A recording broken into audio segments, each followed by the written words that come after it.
If you're flying more than one avionics platform, you know it can be really challenging, and sometimes that extra button push can be critically important. Let's take a look. November 396 Delta Mike, maintain flight level 280. You have traffic crossing at 290. 6 Delta Mike, we're looking for the traffic in 280 on the altitude. Oh, great. All right, lost a screen. Well, okay, we're climbing to 28. Here we go, and go back here, look at the standby.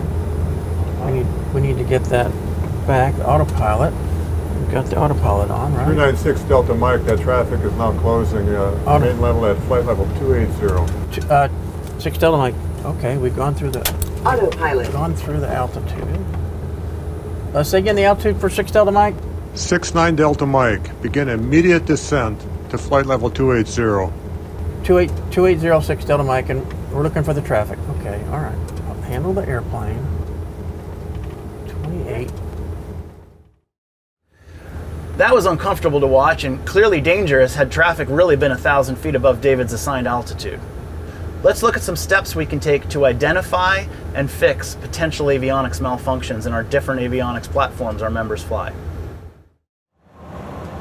In a G3000 equipped airplane, if we lose the AHRS, we might momentarily see a flash of an X, but the system will pretty quickly switch over to the operational attitude heading system.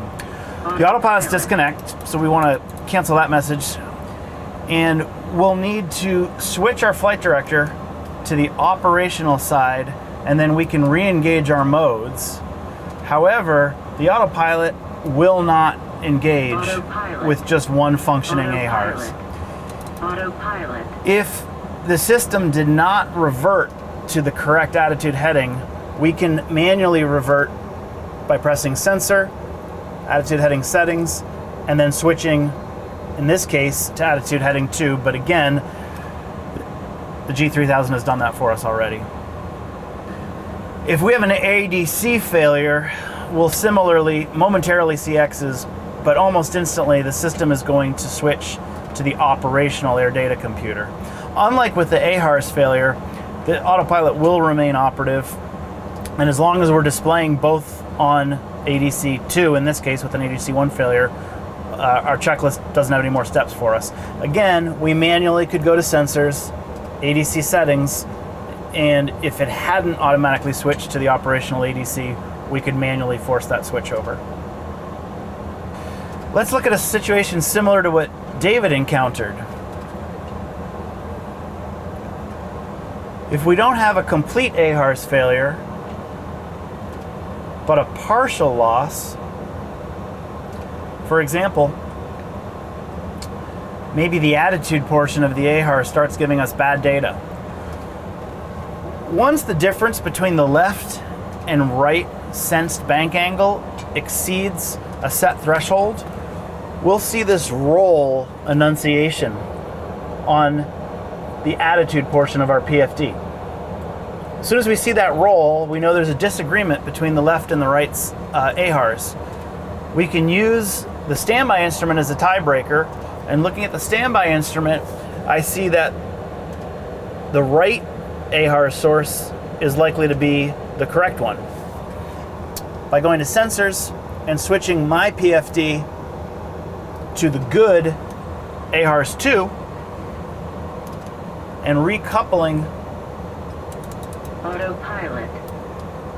my autopilot now to the right side with the good data, we now have all of our indications matching. Of course, had this actually happened on an approach, we would have executed a missed approach rather than continuing.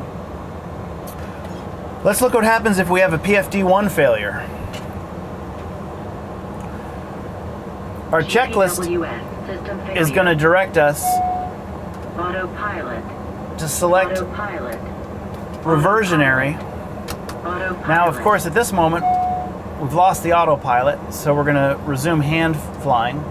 Once we've selected reversion on the pilot's display, the next step in our checklist is to transfer the flight director to the operational side and reselect our desired modes. We can re-engage the autopilot once we have our desired modes should we be so inclined.